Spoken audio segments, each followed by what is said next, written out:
100% full, and I know a lot of you had to walk a long distance. To have you here is great. Thank you. Thank you. Unbelievable. You know, thank you. I want to start by thanking the fire department. They have a lot of people in here, I have to tell you. And I want to really thank the fire department and the police. And they're here someplace. Hey, fellas, come up here. Come up. Come up here. Come here. Get up here. These guys have been so incredible today with the traffic and everything.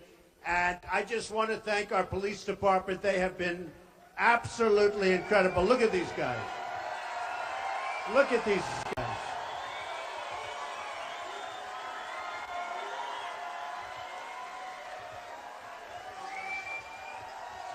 Nobody gonna mess with them. Look at this.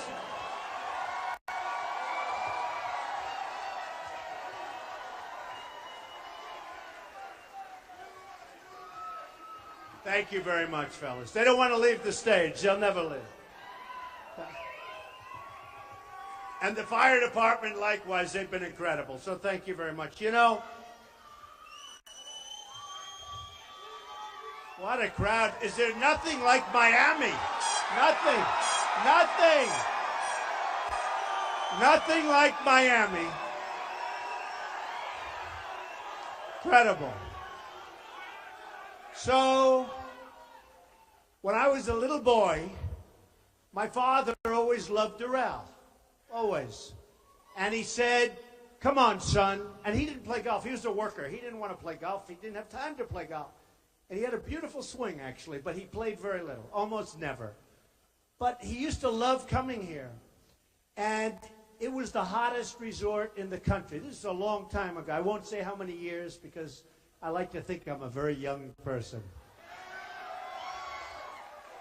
But a long time ago, at the beginning. And he would say, let's go, and would walk around. And who would have ever thought that someday I'd own this place, right? Who would ever thought it? Who would ever thought? But what happened is Doral is very interesting. It had 5 courses, almost 800 acres, right smack in the middle of Miami. Incredible location, right near the airport. You're 10 minutes away. And always did well. It was always one of the top places. And then, sadly, Wall Street got a hold of it. The original developer, boo, boo, boo, boo. Oh, they're going to pay tax. Don't worry about it. They're friends of mine, but they'll pay. They're going to pay. Don't worry. But you know, what happened is it became a money thing. And it was like playing cards, bing, bing, bing, and they traded. Every year and every 3 years, somebody would make a lot of money. It was like musical chairs, like this. And they'd sell it. Then somebody would own it for 3 or 4 or 5 years, Wall Street, and they'd sell it, make a lot of money. Always made a lot of money. Everybody made a lot of money with Doral, except for the last group that I bought it for. You know, it was like musical chairs. And I bought it. And when I bought it from a smart group, but the market had crashed. You know all about the crash. And I got it for the right price. I signed for X dollars, a lot of money, 170 million. But then I said, you know, maybe I can make a better deal before I close. So I went into closing with Ivanka. We know Ivanka. We love Ivanka, right? Right? I went in with Ivanka, and I said, watch, Ivanka. Let's see if we can make $20 million. Sure. So I have a contract for 100. I've never told this story, actually. I have a contract for 170. And I had all these good-looking, brilliant young men in front of me, and they all wore suspenders without the jacket, right? You know, the jackets were behind the seat. They were all like Tom Cruise, and you couldn't get better central casting. In fact, all of that media, look at that media back there. Look at these people. Wow.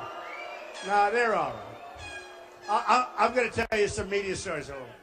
So, no, but they're central casting, the red suspenders, handsome, beautiful, smart, top schools. They would go to Harvard, they go to Wharton, they go to Stanford.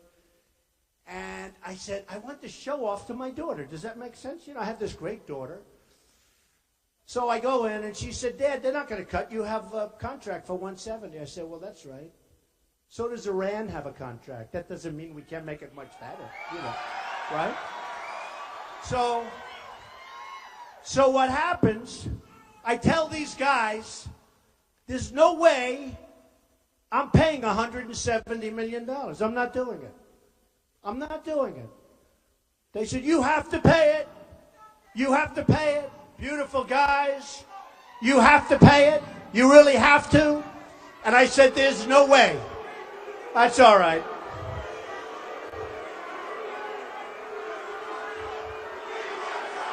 USA. USA.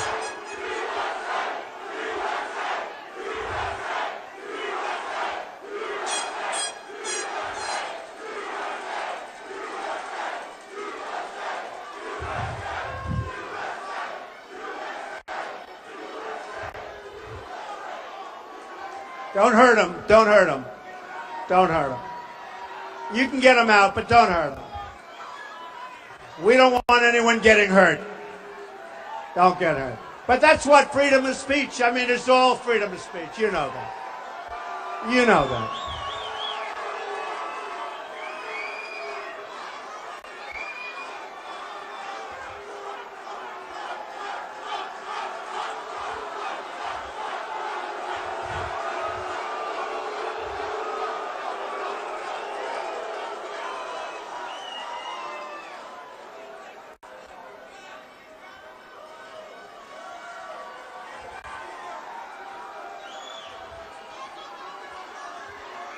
Great. Great life. It's a great life. It's a great life. That's all right. That's what the country's all about. I mean, we got to be able to speak, and every once in a while be a little bit disrupted, but it doesn't take long. It doesn't take long. So, let me just finish the story. Thank you. Too bad we had to throw him out, but sometimes you have to throw people out, right? You have to do it. You have to do it.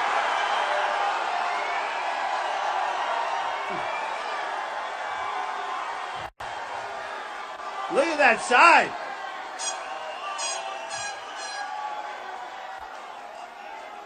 Look at the size of that sign. Can you believe that? Wow. Thank you. Beautiful.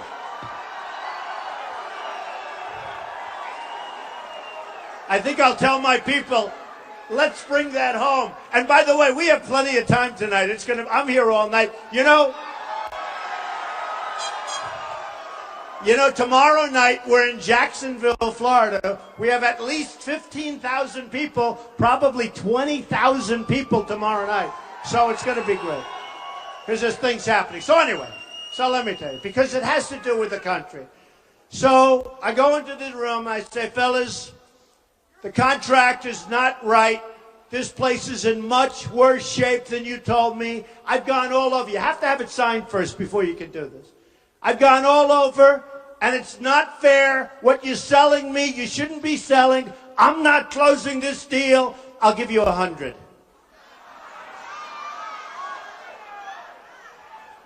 Remember, I want to impress my daughter. The art of the deal. And I meant it. Nothing wrong. I said it wasn't in the shape that you're supposed to be in, you know.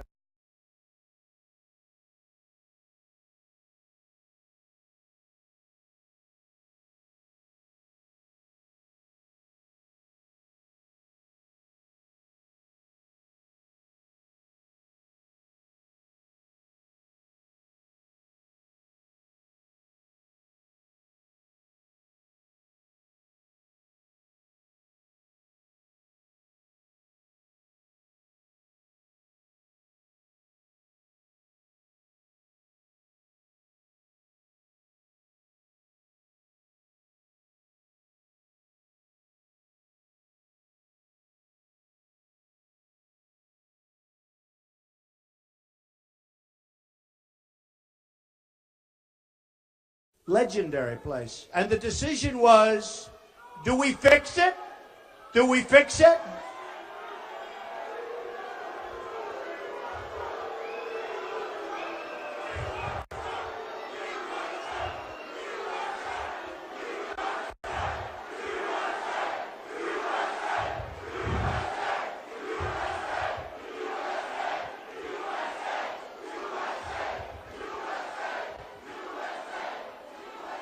You know, by the way, you know the saddest part? You have people like that. There's a total of probably 3 over there and 5 over there. And they'll be the story tomorrow, not the thousands of people that love our country. Amazing. It's amazing. No. The sad part, I had an incident like this 2 weeks ago. We had 9,000 people in an arena, and we had 5 people protesting. They became the story. It's too bad. All right, they're gone. You know, we'll have little pockets. But it is a shame. I mean, it just shows. So we have thousands of people, and you'll have 3 or 4 people protest, and tomorrow morning, protesters at Trump. It's one of those. So then I had a decision to make. And the decision was, do we give it the B job, the C job, the A job? What do we do? And we gave it the A+ job. And we built something that we love. We built something that we love. Really love. And what happened, I'll let them get out. Go ahead, get them out.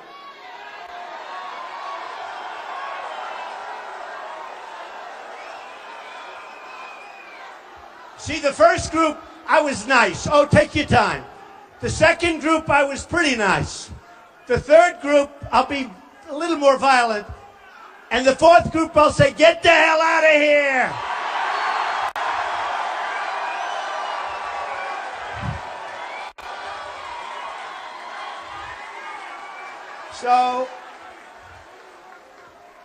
So I had to make a decision.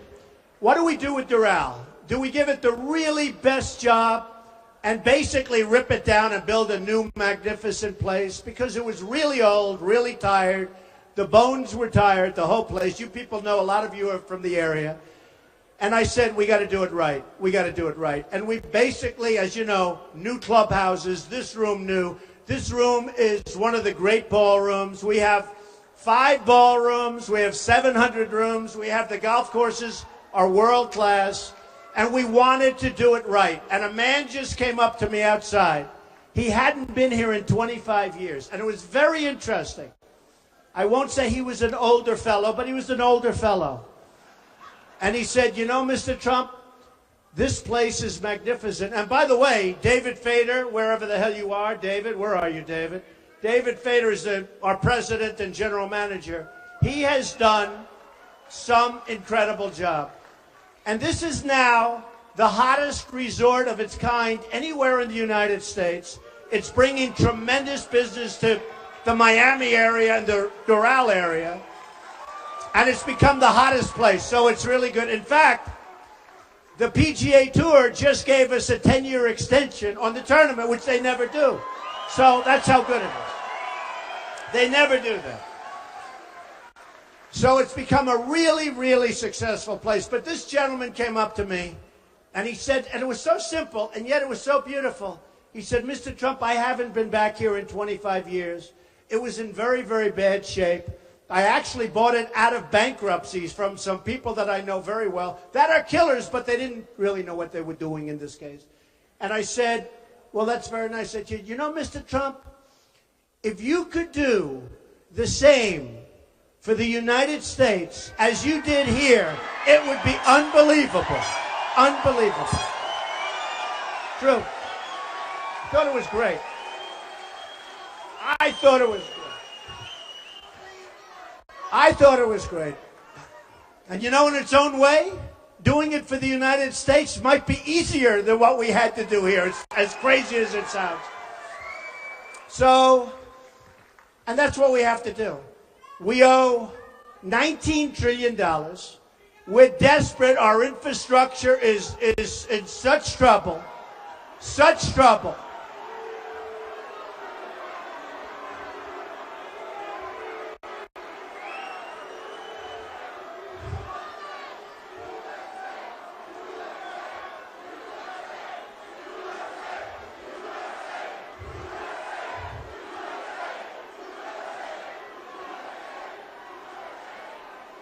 Hey,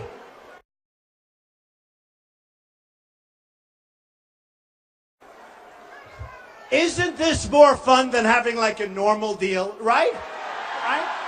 I mean, supposing we had like a normal speech, we talk and talk and talk. The evening ends, we go home, go to sleep. This is more fun, right? You know? You know, they used to call it the silent majority, but they don't use that anymore because, frankly, it's no longer silent because we're not going to take this crap anymore. We're not going to take it anymore. We are not going to take it anymore.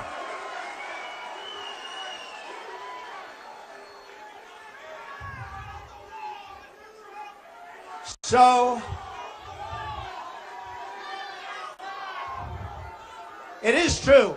You know, for years you haven't heard that term silent majority. I don't know, it was a long time ago and people thought it was politically incorrect. And I started using it, but then I started realizing, honestly, it's not silent. There's nothing silent.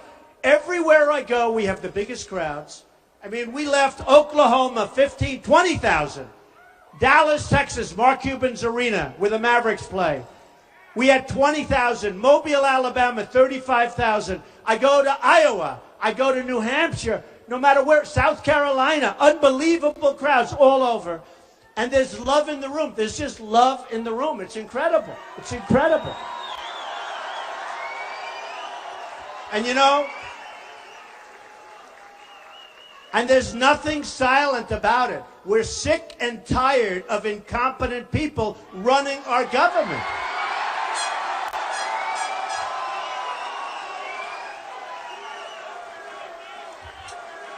So I did something today that was quite exciting, although I think actually owning Doral is more exciting, but that's okay.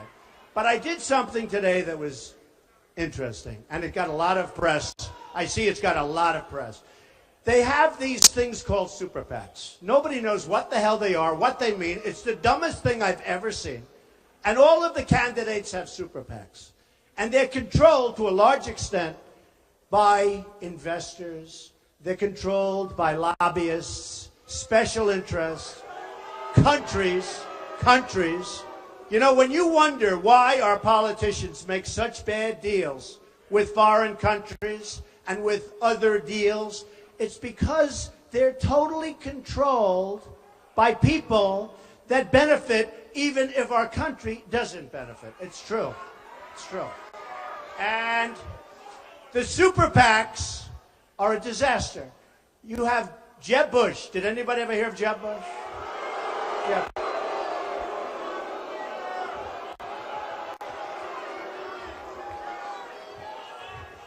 You have Jeb Bush has $125 million.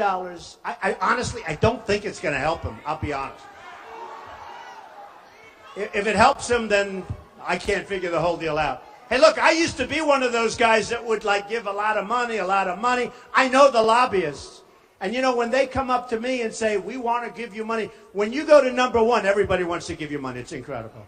But they don't care so much about anything other than the companies they represent. They don't care so much, and some do, but most don't. They want influence, they want power, they want to take these people like little puppets, and they want to say, you do as I told you because I gave you $5 million and you better do it. Well, nobody's giving me anything, okay, anything. Nothing.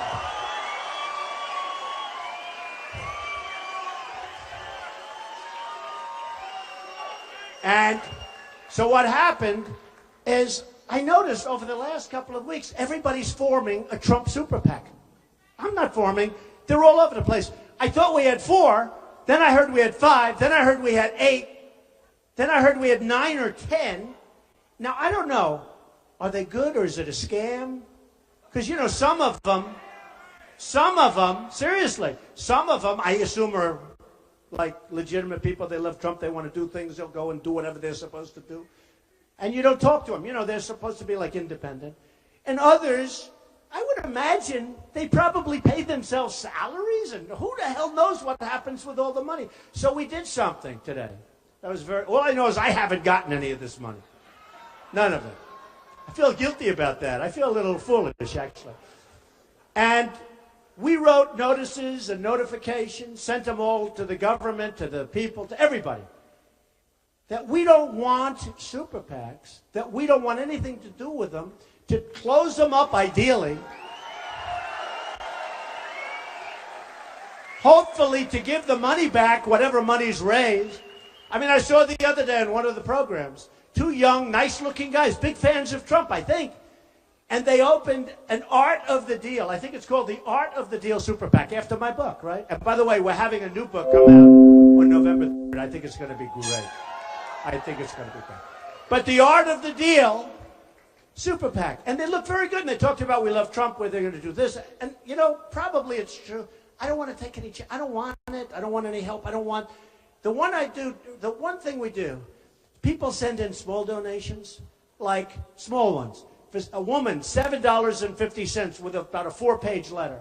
Another woman, $50, $30, $90, $250. But that I love because, number one, you can't send it back. How do you send a letter back to a woman who loves the country, who's giving a lot of money? That's like giving $1 million to a rich person. How do you send the $7.50 back? You can't. You can't. There's no letter you can write. It's true.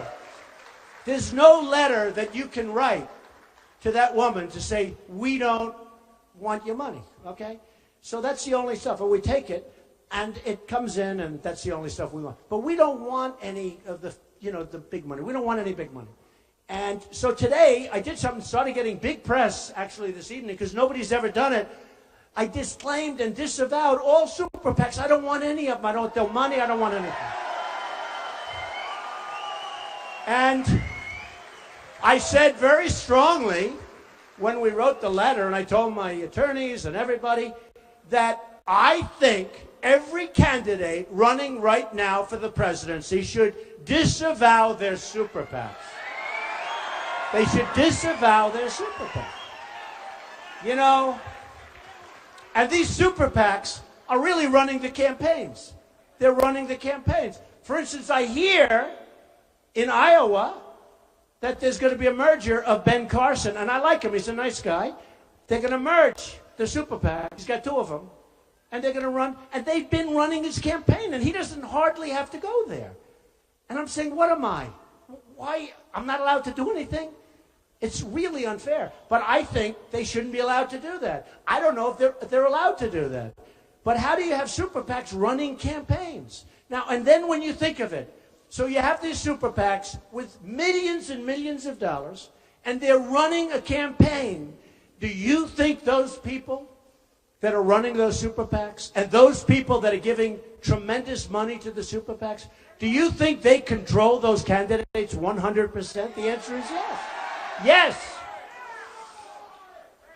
And I don't want any confusion. And I said it. I don't want any confusion. People were calling, well, you have all these super PACs. Therefore, I said, I don't even know who these people are. So here's what's happening. All candidates disavow your super PACs. Run for office and be proud. But disavow your super PACs. Drop them.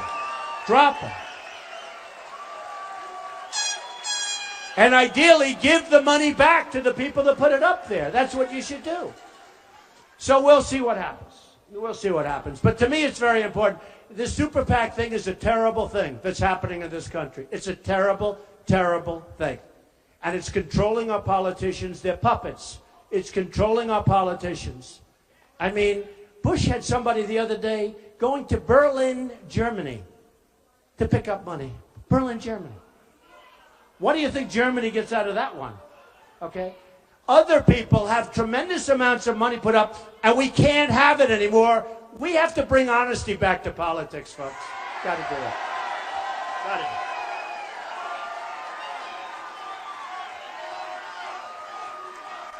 So,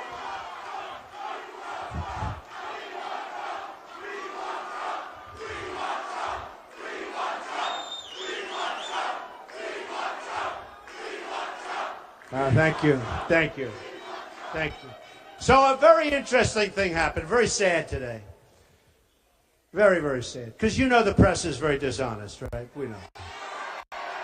Not all of them.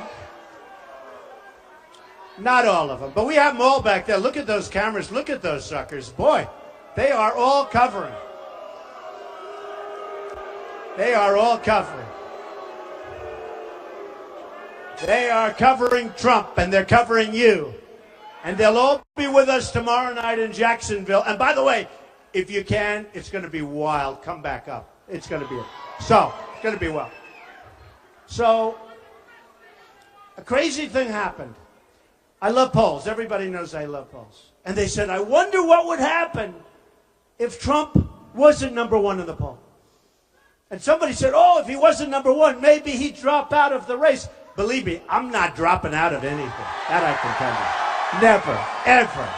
I'm not dropping out of anything.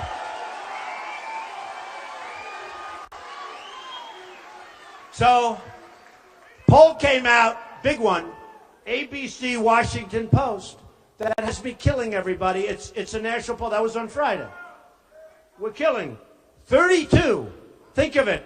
32. You notice every week I started at 3. First, well, that was slightly before I ran, but because nobody thought I was going to run.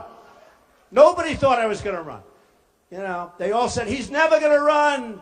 If he runs, it doesn't matter. What does he know about politics, right? I've only dealt in politics all my life, that's all.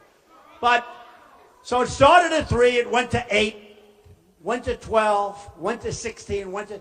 Now, as of Friday, nationally, 32, and then another one came out. Another one came out last week. Reuters, listen to this one, 33 to 15. 15.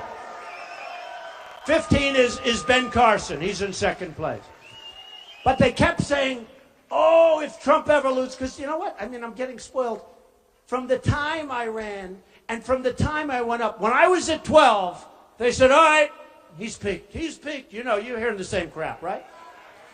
Then it goes to 16, 17 the next week. Well, that's his plateau. He's plateaued. The word plateau, they love that word. So he's plateaued. Then the next week it went to 21. Well, that's it. That's it. By the way, 21's not bad when you have 17 people, right? 21. You know, if I'm a card player, I will rest on 21 with 17 people. I'm not losing. So I was number 1 at 21. Then it went to 25. Oh, this is it. You know, these talking heads. These are among the dumbest human beings I've ever seen. I'm sure. Some of them are good. And some of them are coming along. I mean, some of them were so terrible and so nasty, and now they're coming along. They're becoming like, I don't know about fans, but they're saying, a poll just came out, we're 81% to win. I mean, can you believe it? I didn't know that. 81%. Who would have thought this? Rasmussen. The Rasmussen, I'm walking up here, and one of my people stopped me. I said, excuse me, I got to make a speech. Oh, no, I'd like to talk to you. I said, what do you want to talk about? They're introducing me. And Rasmussen just said, nationally, I'm beating Hillary. Just came out. Just came out. Hey, what's the beat?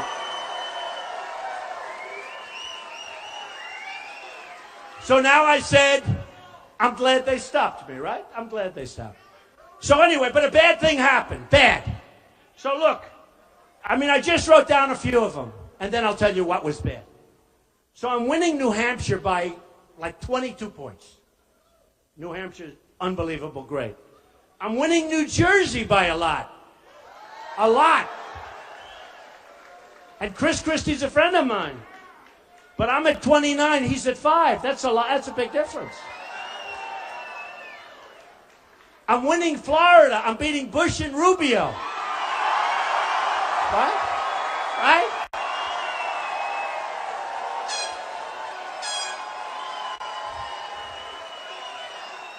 I'm winning Nevada by a fortune, but here's what I like the best.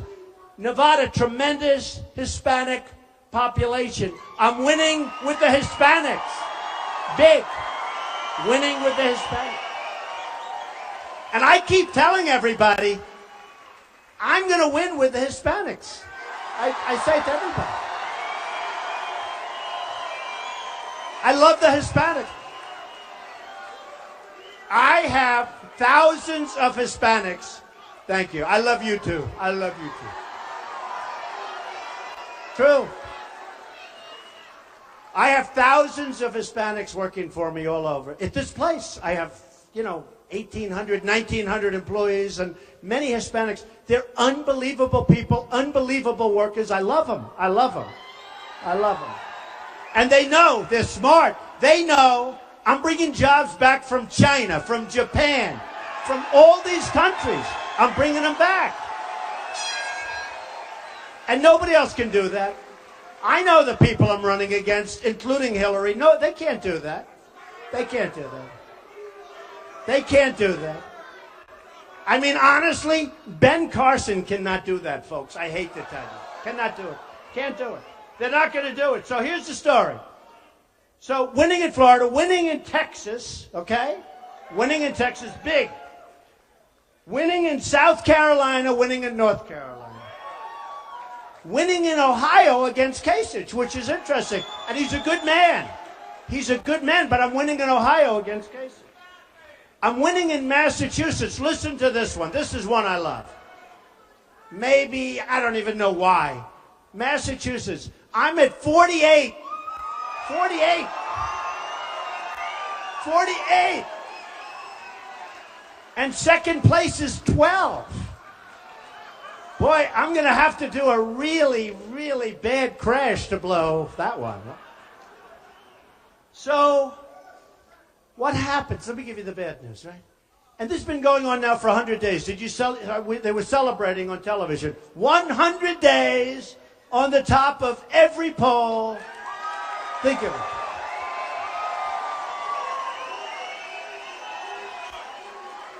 100 days on the top of every single poll, national and state. Okay, that's the good news, right?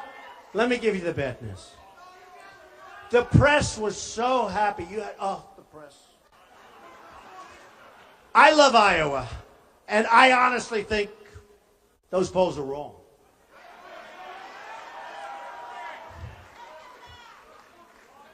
I'm Presbyterian.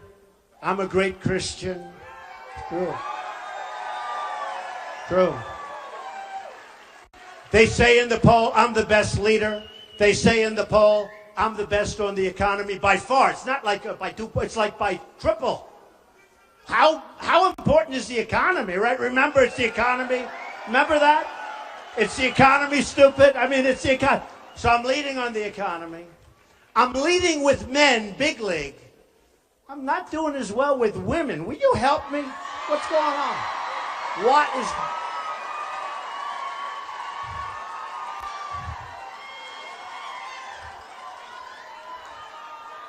Which I don't... Look, nobody respects women more than me. Greatest person ever was my mother, believe me. The greatest.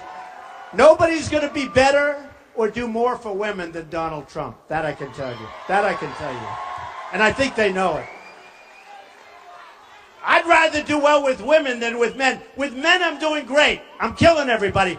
With women, not terrible, but I could do better. So what happens is the poll comes out, right? And the press was so happy. Headline. Now, just so you understand, if I were in first place, it wouldn't even be discussed. Nobody would mention it. But here it is all day long. Oh, my head. I turn on the television. Headline. Bigger than Hillary's talk yesterday on Benghazi.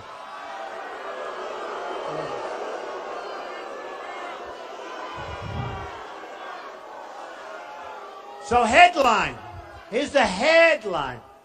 Headline. The biggest story. You see it. Am I right? Trump falls to second place in Iowa. I said, no way. The press was going crazy. They loved it. They were so happy. I won't mention the names, but you know some of them. You know some of them. We have a breaking story. Donald Trump has fallen to second place behind Ben Carson.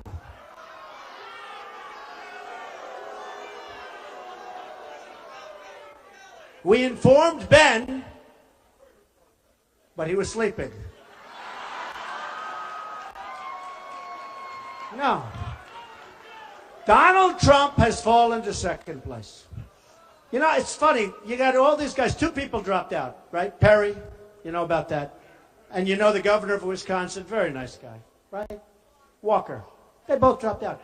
They became so vicious to me. Perry, he was such a nice, like 2 months ago. He couldn't have been nice. He went to Washington to make a speech about me.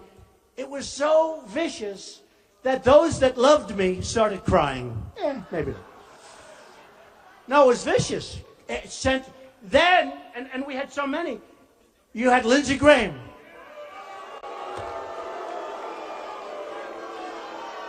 I don't even know the guy. The only time I know him is when he calls me constantly asking for campaign contributions. It's true. He became so vicious and violent. I mean, and every time they get more and more vicious and violent, they go down, down, down.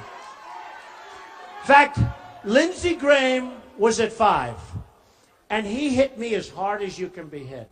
He said, I don't know anything about the military. What do I know about foreign affairs? Except one thing.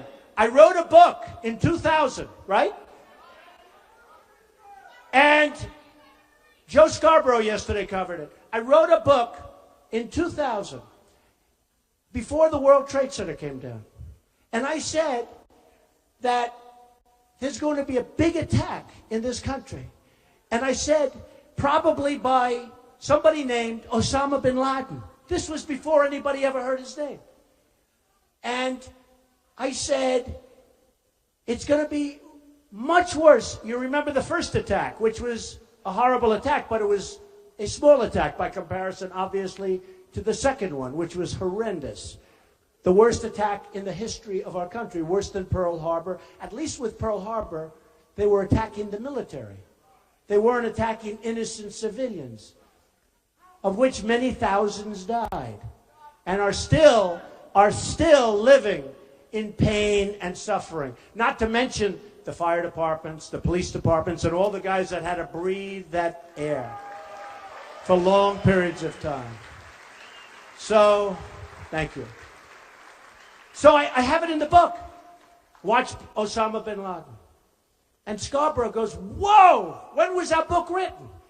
Before the World Trade Center. Whoa. And he's a good guy. He was like, he couldn't believe it. And I don't get any credit. They don't give me any credit for it.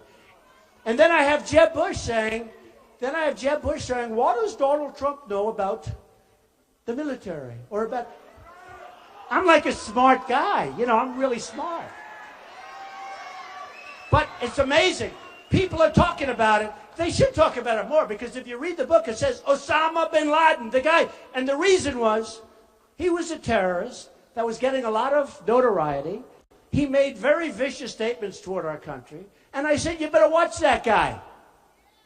And what happened? I think it was 19 months after that, he came back and knocked down and attacked viciously with the lives of the World Trade Center.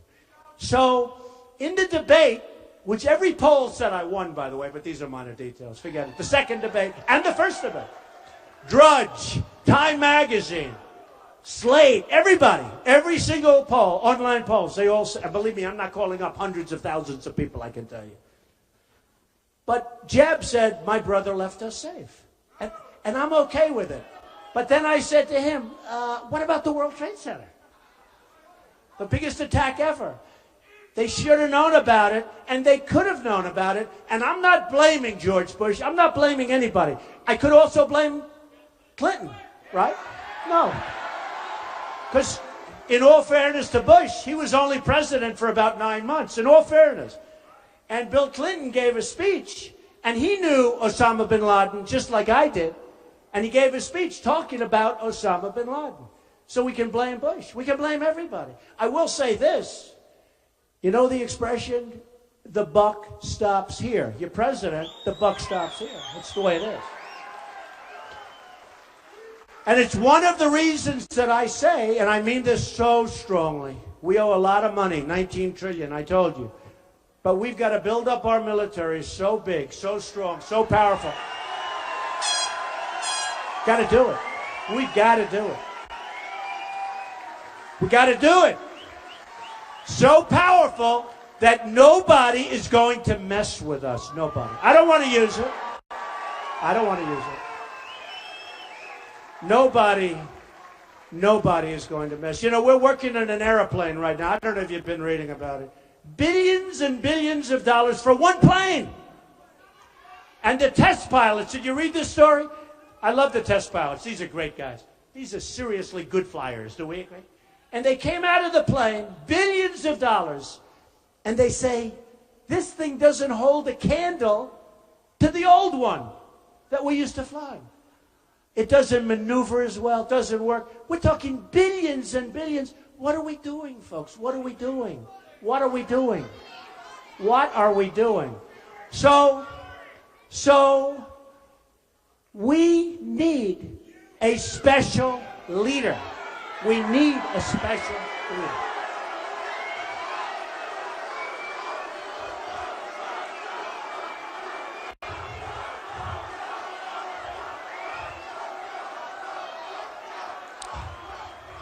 We need a special leader. So let me just say. So the headlines blared. I don't believe those polls, by the way, because both of those pollsters do not like me. I'm telling you. Now, I'm not saying anything that goes on illicitly with polling, okay? I would never, ever say that. But both of those polling groups do not like me at all. And I disagree. I don't believe it. I was just interviewed. Where is Jake Tapper? Is he here? Jake. Where's Jake? What happened to Jake? No, he's a good man. He just interviewed me. Watch me. 9 o'clock. Sunday morning, Jake Tapper on CNN. What the hell happened to Jake? He's here someplace. He's here someplace. He's a good man. Oh. He's maybe shy. But he's here some. But it's good. It's 9 o'clock on Sunday morning, CNN. But I think we're going to do great in Iowa. I think we're going to do really great. But here's the story. I have never seen such press. I mean, my wife called. She said, "Are you okay, darling? How bad is it? How bad is it?" They made it sound like it's the greatest defeat in history. The part is if they won it, it wouldn't have even been mentioned. It wouldn't be a story. But then I said to myself, look, I have to talk. I'm going to be nice. I'm going to be nice because I have to talk about it. Ben Carson, thank you. Ben Carson is the one that's leading Iowa, supposedly. Okay?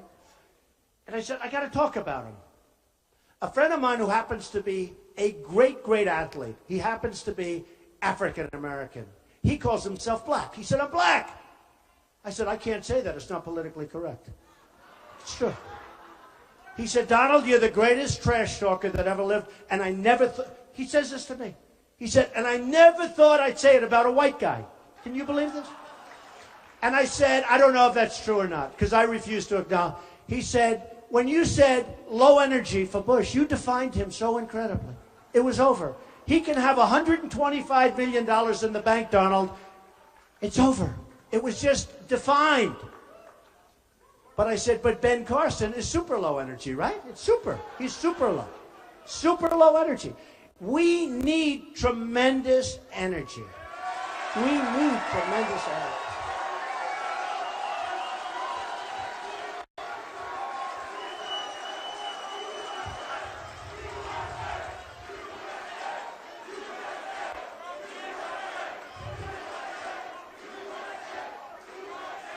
We need energy. So, Hillary Clinton the other day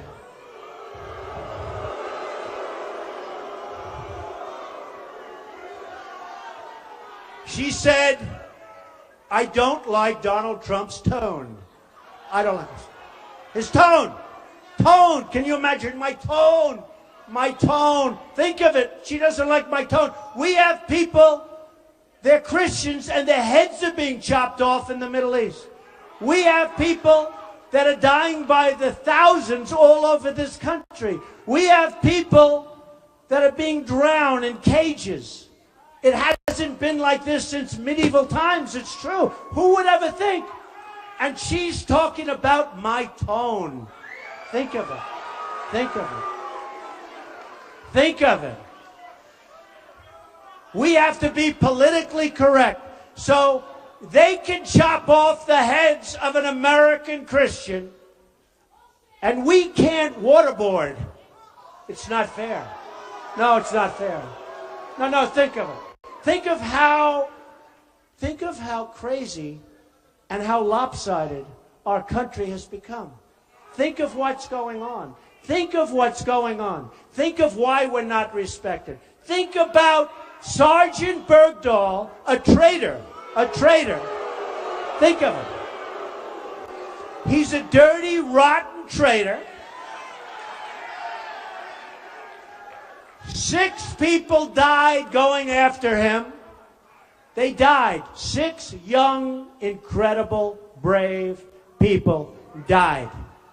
The deal is, we get Traitor Bergdahl. They get 5 of the best people that they have, that they've been after for 10 years.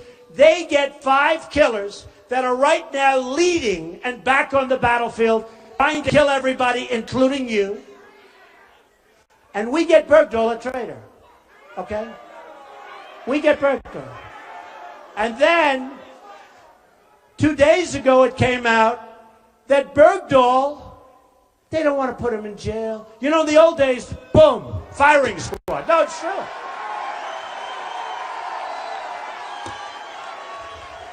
I love the Second Amendment. I love the Second Amendment.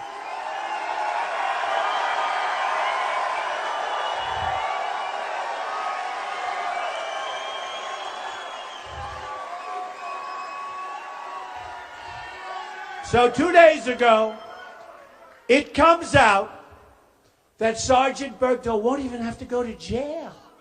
Oh, think of it. Where have we gone? Where have we gone? What's going on with our country? Okay? I'll tell you one thing. If I win, it's not going to be my most important job. Not if. Nah, we have to say if. Hey, look. They're all going, not if, when. All right.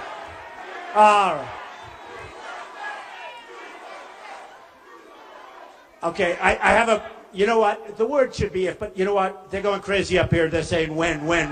So when? Okay, when? When? And I hope so, because I'll tell you, we can make our country so great again. Can make it so great again. But I promise you, we will be reopening that Bergdahl disaster. We will be reopening it. It's going to be a lot of things are going to be reopened. There are a lot of things going to be reopened. You're going to have a lot of things reopened. So I went to my people, and just like Doral, I got it for 170. Everyone thinks it's done. I say, let's make it 150. They say, how can you do that? You signed a contract. I did, but the place, just like that, we have deals with China that are done. Somebody said, well, they're signed. I said, that's okay. They violated every deal we ever made. No, they violated. That means they're in default. That means they're in default, okay? So I said to my people 2 weeks ago, I said, go back and tell me what is our trade imbalance with, I picked 3 countries, China, Japan, and Mexico. I just want to find out. I'm just curious. So Mexico, and I love Mexico, and I love the Mexican people, but their leaders are too smart for our leaders. Our leaders are so stupid. They're so stupid. So with Mexico, we lose about $45 billion a year. Would you say that's a lot? But that's okay, because that's peanuts compared. Wait till you hear. Japan, we have an imbalance of $70 billion a year. 70 billion. 70 billion. It's most people don't even know what that is. What does it mean? The number is so massive, it's not even recoverable. But I can recover. Believe me. But here's the beauty. And I love China. They buy my apartments. They give me $25 million. I do them like hotcakes. But China is the most unfair because, well, Japan's right there. You know, Japan sells those. They just devalued the hell out of their currency. You saw that, Japan. But China gave the biggest, greatest devaluation in the last 2 decades, meaning 20 years. The biggest devaluation. So I said, what's the trade imbalance? They told me Mexico first. I said, wow, that's a lot of money. Then they said Japan. I said, wow, that's even more money. I said, give it to me with China. Almost $400 billion a year we lose. How stupid are we? How we should be ashamed of ourselves. How stupid are we? And I don't blame China. I don't blame them at all. I have friends from China. They used to come up and see me and say, oh, Donald, we can't believe that we get away with this. It's unbelievable, your people. They are incompetent. Then I said, I'm running for president. They called me, no, we were only kidding. You're actually, it's amazing. They had no idea I'd be revealing their conversation. They can't even believe they get away. First of all, when China sends us their goods, there's no tax, there's no nothing. When we send China, number one, they won't accept them. If they do accept them, they have massive taxes and tariffs. It's a one-way street. It's a one-way street. A friend of mine, great manufacturer, can't get his goods in. He manufactures great stuff. Can't get his goods in China. It costs me. I can't deal with these people. Then finally he gets them in. They charged him a tax that was so high, I can't tell you because nobody's going to believe how high it was. These are smart people.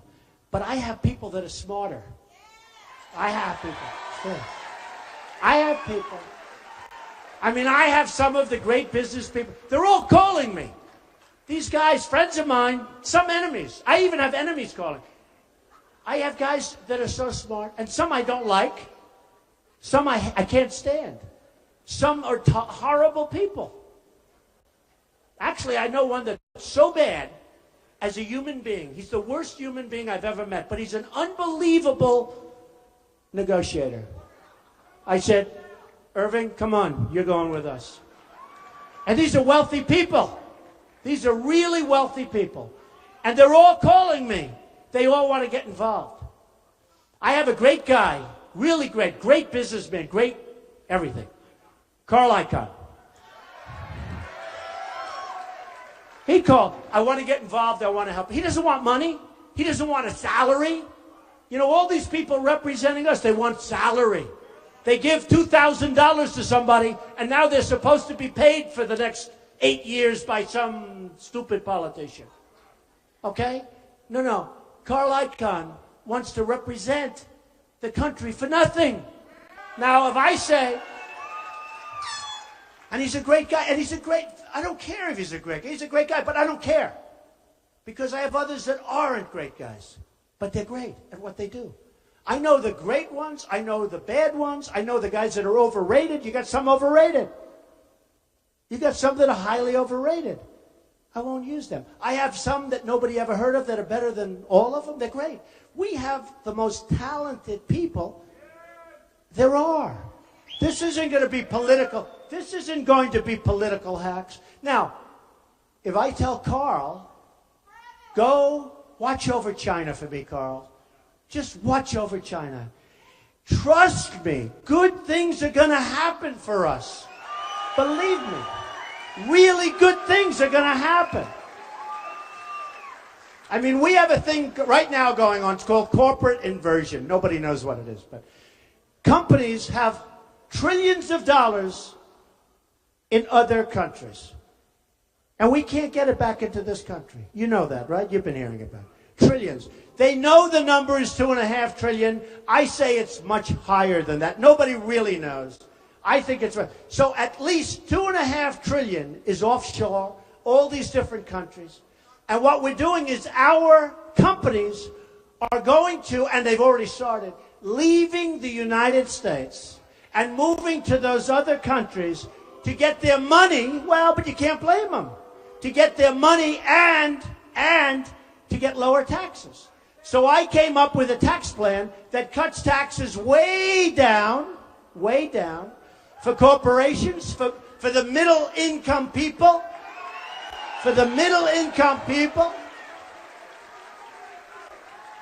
of which we don't have too many in this room, I can tell you. They're all upper middle income people and upper people. But for the middle income people, because the middle class in this country has been totally forgotten about.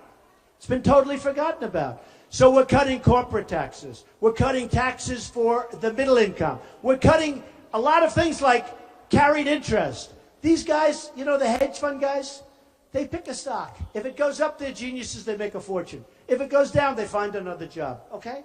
A lot of it's luck.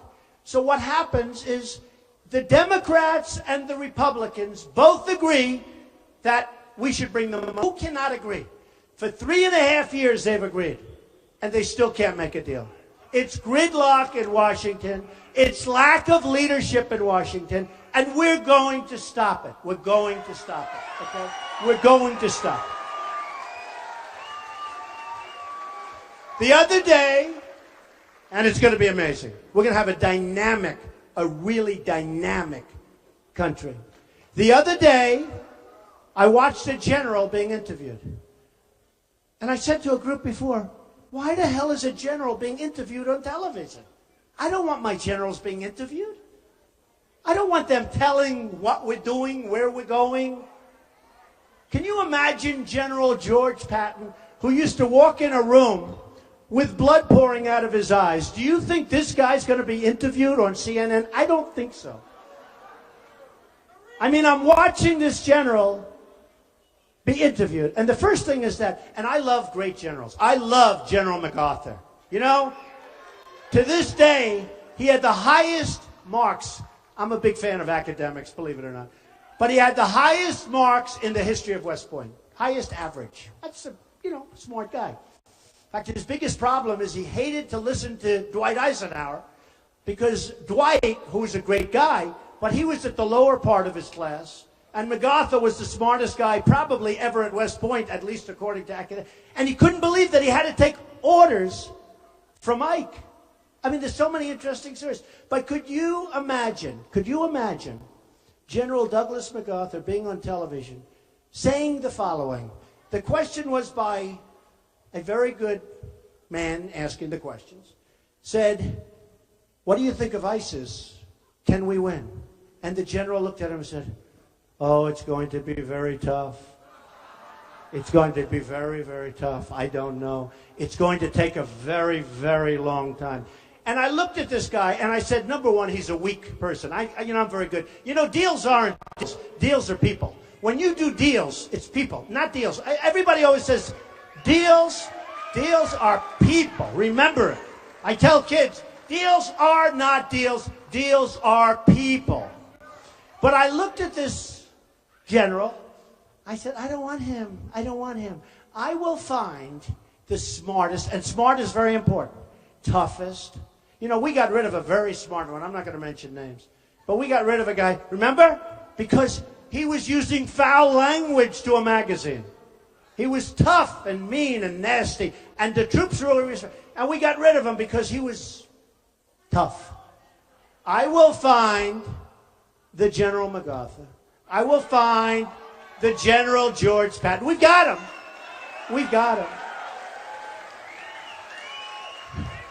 They may not be politically correct.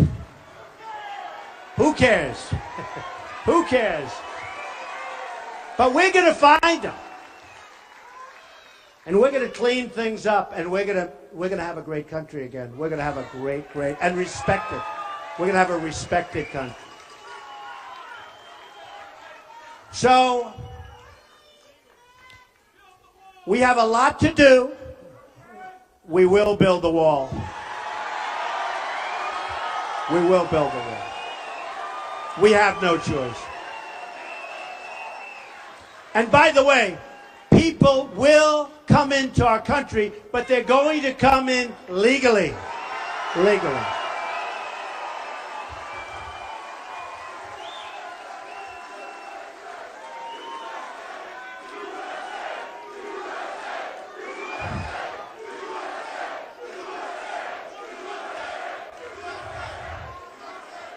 You know, I appreciate whoever the hell yelled out, will you build a wall? Because to be honest, in this group, I wasn't so sure I should be talking about walls. Does that make sense? See, tomorrow, Tomorrow in Jacksonville, I can talk about walls, believe me. But in this one, I was a little hesitant to talk about it. Thank you. Thank you.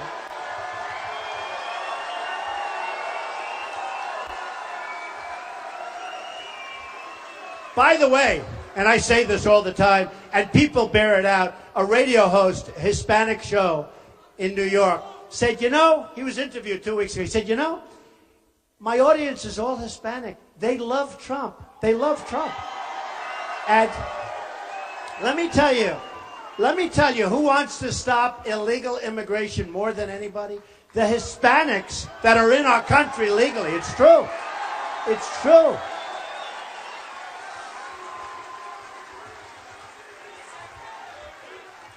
So, just to finish up, our country doesn't win anymore. You know that, right? Am I right? We don't win. When was the last time we had victory? We lose with China on trade. We lose with ISIS. We lose with Iraq. We don't know what we're doing. Iran just made the single greatest contract I have ever seen anybody make. We were represented by a man that should be ashamed of himself.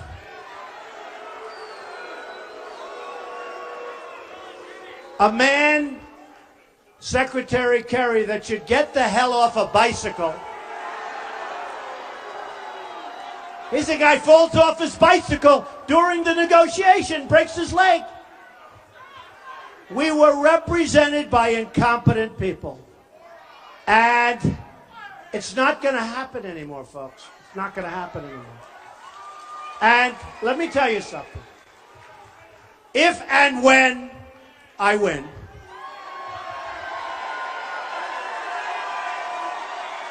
I'm not...